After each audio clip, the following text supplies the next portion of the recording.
ఇంటి పేరు అనురాగం, ముద్దు పేరు మమకారం. ఇంటి పేరు అనురాగం, ముద్దు పేరు మమకారం.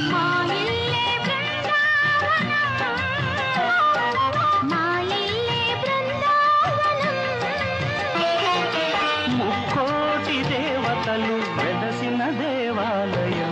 ఇంటి పేరు అనురాగం, ముద్దు పేరు మమకారం.